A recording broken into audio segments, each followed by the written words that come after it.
Hello everyone, long time no see.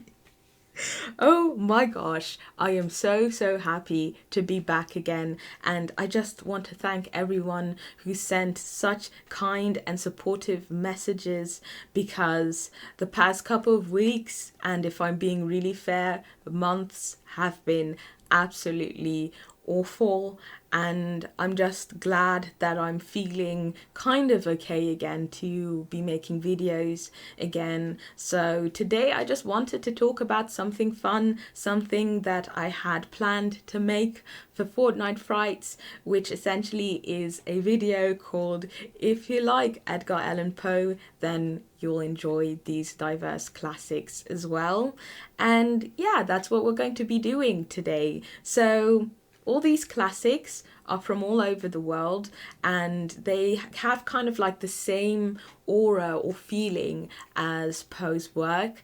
And as we go through this video, I'm pretty sure that like all of these authors, if not most of these authors, have been influenced by Poe in some way, shape or form. So without further ado, let's start with the first one, which is The Decapitated Chicken and Other Stories, and this was written by the Uruguayan author Horacio Quiroga. This is a collection of short stories that were written at the start of the 20th century, and these are tales of horror, macabre, madness, death, lots and lots of dark stuff.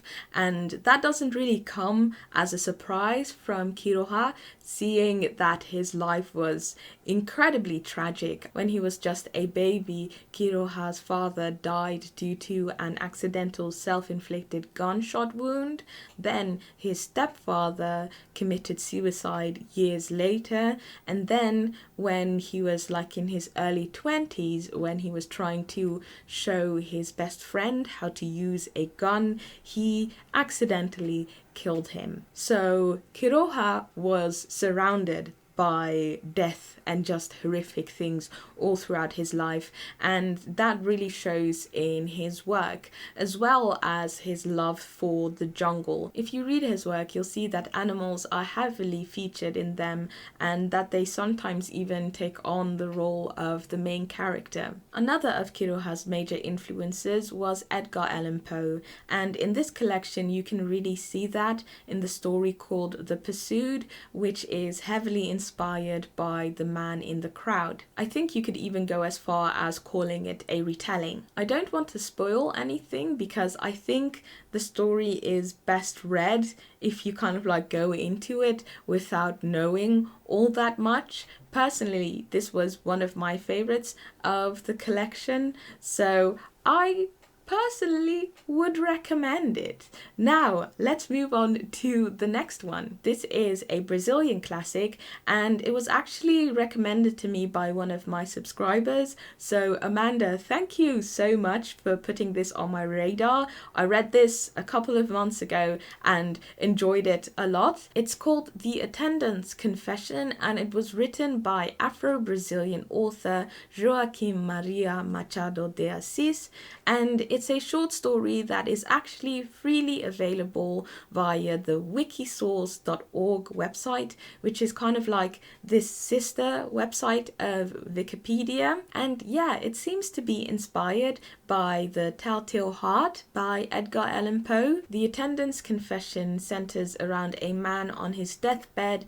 who tells the story of a dark secret that he has kept for a very long time. I think that if you enjoyed The Telltale Heart, that there's a fair chance that you will appreciate this one as well. Now, moving on to one of the most important and influential authors to have come from Latin America, namely Jorge Luis Borges. Borges is known for his amazing short stories that tackle themes such as identity, time, reality, and infinity. But besides that, he's also known for having been such a prolific reader and therefore take inspiration from just a vast amount of places. And Poe's work was part of that heap of inspiration. You can see this influence in certain literary devices that that Poe has used to, for instance, end his short stories with. I've only read his collection, The Aleph and Other Short Stories, but I have heard that if you are a fan of Poe, like, you should definitely try out Labyrinths. The next classic that I wanted to talk about is from Iran, and it's called The Blind Owl and was written by Sadegh Hidayat. He was actually one of the first Iranian authors to use literary modernism in his work, which essentially is the conscious decision to break with traditional writing and experiment with new literary forms. Besides Franz Kafka, Hidayat was heavily influenced by Poe,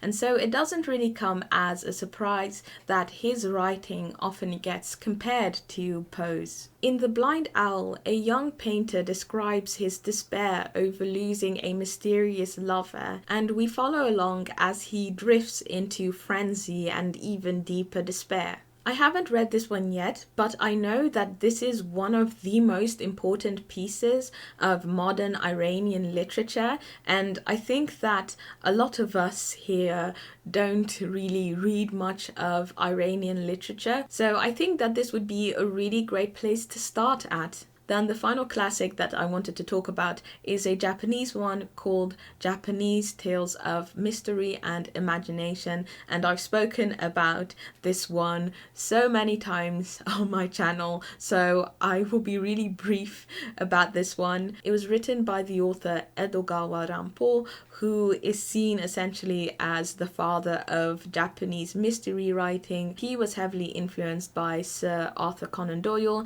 and Edgar Allan Poe, hence why this title is similar to Poe's Tales of Mystery and Imagination. I am planning on doing a single review video for this one, so yeah, subscribe if you want to know when that one is coming out. Also, if you are a fan of Junji Ito, I would also recommend you read this collection, since Ito was also heavily inspired by Edgar Allan Poe and has also adapted, I think, 2 or 3 of his stories. So those were all of the classics. I have just one book that I would like to recommend, and this is actually a book that came out quite recently. It's called His Hideous Heart, and it's a short story collection that was edited by Dalia Adler. It features a host of amazing authors who have each written a retelling of one of Poe's short stories, and the way this book is set up is that the first half consists of all of the retellings, and then the latter half you can actually read the original ones written by Poe. So if you're not familiar with all of the stories within the book, you can always go to the other half and read up on those. I've had this book for I think a year now, and I really just enjoy picking it up now and then, reading a retelling and then reading the original one, so I would recommend it. And that is, I guess, the end of the video. Thank you so much for watching. If you'd like to support my channel, you can do so by liking, subscribing, hitting that bell notification thingy, and also leaving a comment. You can also support me by buying me a coffee or joining my Patreon. Nevertheless, I always am so thankful for any support that I receive, and yeah, I hope that you enjoyed this video and hope to see you in another one.